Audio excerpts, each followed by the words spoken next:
A man worth almost $40 million sat across from someone worth $400 million at dinner last month. Neither of them does it. Not occasionally, not in moderation, not even once. We're not talking drugs, not alcohol. It's sitting in your pocket right now, free, legal, and the richest people on Earth treat it like it's radioactive. So what is it? And why does something free terrify people who can buy literally anything? Here's a quick way to find out if this applies to you.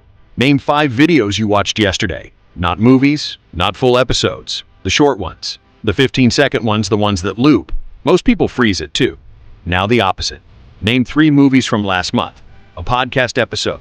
A conversation with a stranger. Instantly there. Full detail. No effort. Here's what should bother you about that gap. You spent more total hours on the short videos than the movie. So why does the movie exist in your memory and the videos don't? Something is erasing them in real time. While you watch, every other addiction leaves evidence. Smoke a pack a day, your lungs cave in. Drink every night, your liver sends a bill eventually. Gamble and your bank account becomes the receipt. The body keeps score. This one doesn't. There's no hangover, no crash, no bruise. You can do it for 6 hours and walk away looking completely fine, which is exactly why nobody fights it. You can't fight an enemy that leaves no marks, but something is happening, something physical, just not where you can see it. Decades ago, researchers found a group of elderly nuns and started watching their brains age. Some filled their days with conversation, card games, debate, reading. Others sat, watched television, did the same thing on repeat. Same age, same diet, same life expectancy on paper. Their brains aged at completely different speeds. The ones who kept their minds working stayed sharp into their 90s. The ones who didn't declined years faster. The difference wasn't genetics, it was usage. Which raises an uncomfortable question.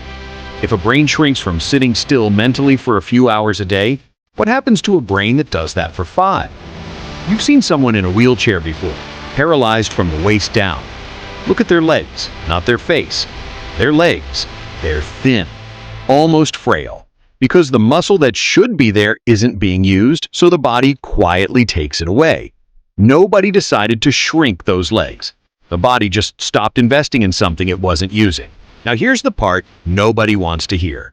Your brain runs on the exact same rule. Use it, it grows. Don't, and it starts quietly withdrawing resources from whatever you stopped using.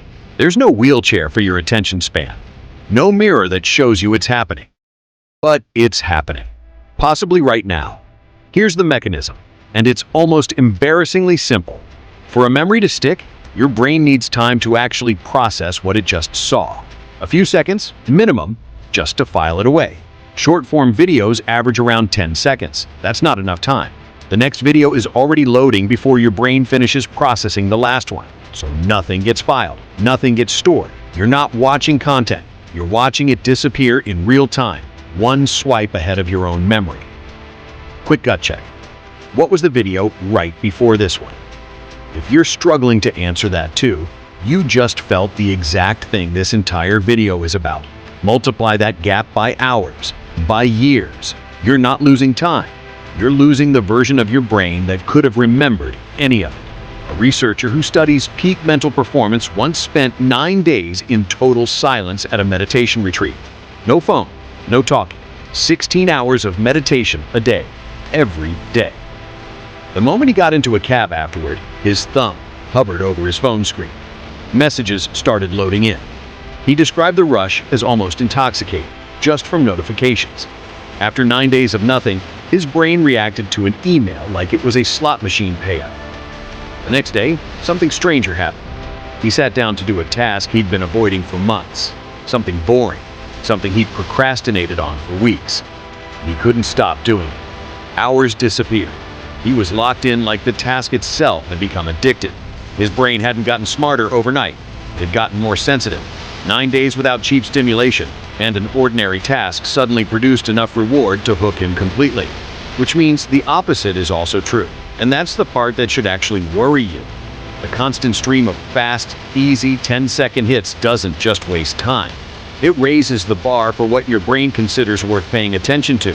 After enough scrolling, a book feels unbearably slow. Conversation feels boring. A class feels like torture. Not because those things changed, Because your brain's threshold for reward got dragged up so high that anything below instant now reads as nothing. You didn't lose your attention span. You traded it for 10-second hits, one swipe at a time, without ever signing anything. Back to that dinner. Two men. Tens of millions, hundreds of millions between them. They're not avoiding short-form video because it's a waste of time. Time they can buy more of in other ways. Assistance, automation, leverage. What they can't buy back is sensitivity. Once your brain's reward system gets dragged that high, no amount of money resets it instantly. You have to earn it back the slow way, the same way it was lost. That's the actual reason. Not discipline, not productivity gurus. They protect the one resource that doesn't come back with a wire transfer. The fix isn't deleting the apps. People try that and relapse within a week. Because you can't delete a habit, only the easiest way to access it. The actual fix is uncomfortable.